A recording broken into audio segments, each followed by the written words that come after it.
All right, we're about to journey to the very edge of what we think of as reality.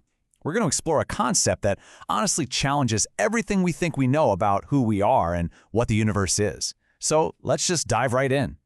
So let me ask you a question, and I want you to really seriously think about it. This comes from the physicist Max Tegmark.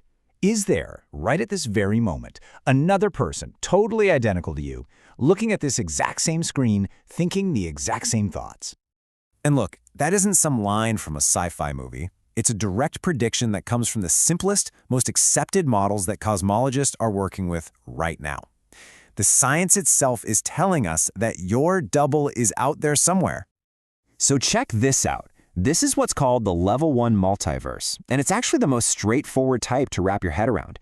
If space is truly infinite, and all our observations suggest that it is, then it just becomes a game of probability. I mean, eventually every possible way that particles can be arranged has to repeat itself, and that includes the very specific arrangement that makes you, well, you. Now the math puts your closest twin a distance away that it's just impossible to even comprehend, but it's still physically possible. So how do we get from a simple, faraway copy of you to things that are even stranger? Well, here's our game plan. We'll start with this hierarchy of multiverses. Then we'll dive headfirst into the truly bizarre quantum idea of worlds or maybe even minds splitting apart. After that, we'll take a hard look at the biggest problems with these theories and then wrap it all up with the ultimate question they force us to ask. What even is reality? Okay, so to try and bring some order to all this cosmic chaos, Tegmark came up with a way to organize these different multiverse theories. He sorted them into 4 distinct levels, and each one gets progressively weirder and more different from our own world. Here's a quick look at how it breaks down. So you've got level 1, which we just talked about. That's your distant twin in an infinite universe. Then there's level 2, which imagines these separate bubble universes where even the constants of physics might be different. And level 4 is the most out there, suggesting universes are nothing more than pure mathematical structures. But the one we're really going to dig into, the one that gets really weird, is level 3, because this one comes directly from the strange and spooky rules of quantum mechanics. So let's talk about this level 3 multiverse. This is where your brain might start to hurt a little. Because these parallel universes, they aren't trillions of light years away. No, they're right here, with us, branching off from our own reality every single second of every day. The whole idea really stems from this huge puzzle at the heart of quantum physics. It's called the measurement problem. You see, on the tiniest scales, particles can be in many places at once or in many states at once. It's called a superposition. But, and this is the key, the moment we try to measure it, the moment we look, we only ever see one single result. So the big question is, where did all the other possibilities just vanish to?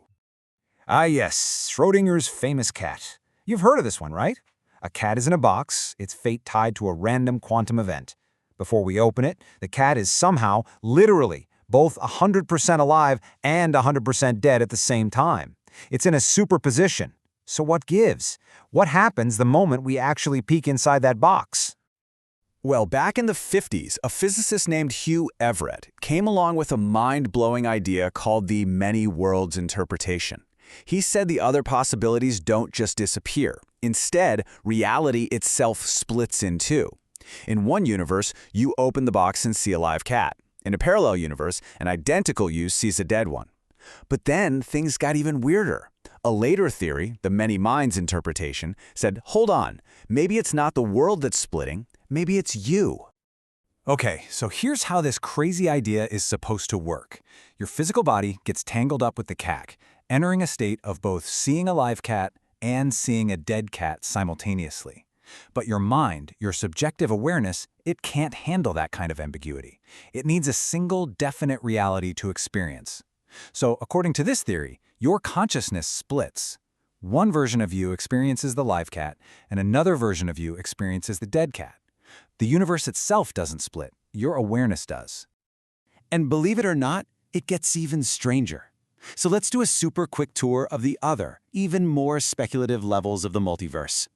Think of our universe as just one single bubble in a giant cosmic bubble bath that's always expanding. That's kind of the idea behind level 2. Other bubbles could have popped into existence with totally different rules. Maybe gravity is stronger, or maybe there are completely different particles. Maybe they even have 4 or 5 dimensions of space instead of our 3. It takes the whole idea of different starting conditions to another level entirely. And then you get to level 4. This is the deep end, folks. It's the most abstract of them all. It basically says that a mathematical structure and a physical universe are the same thing.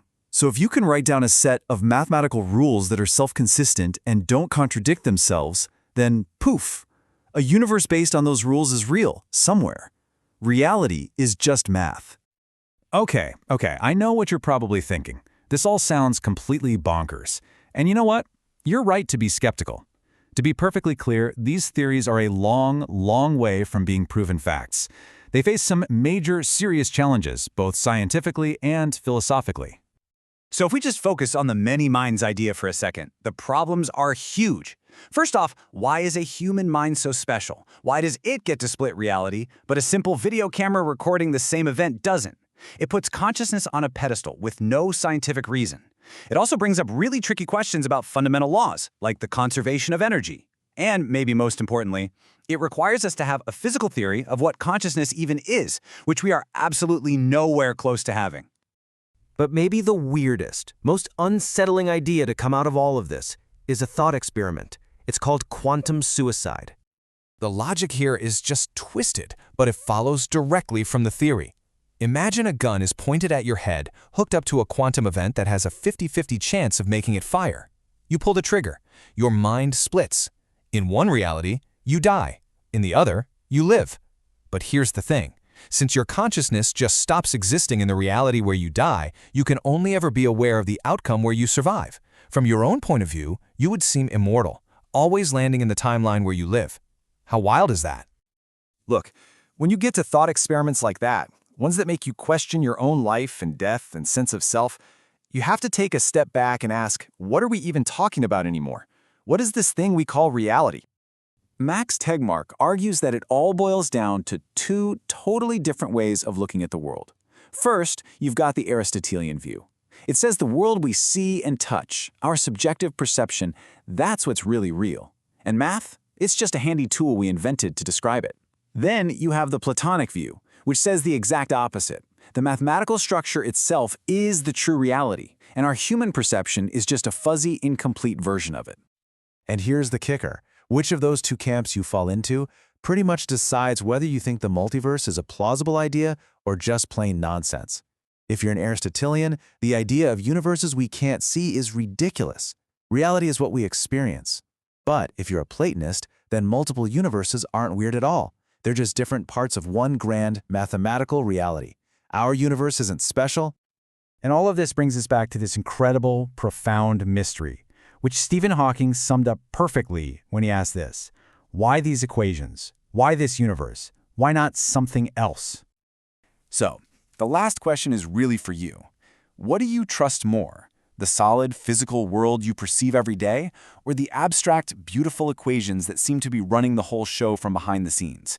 Your answer to that? Well, it might just determine how many versions of you are out there right now asking that exact same question.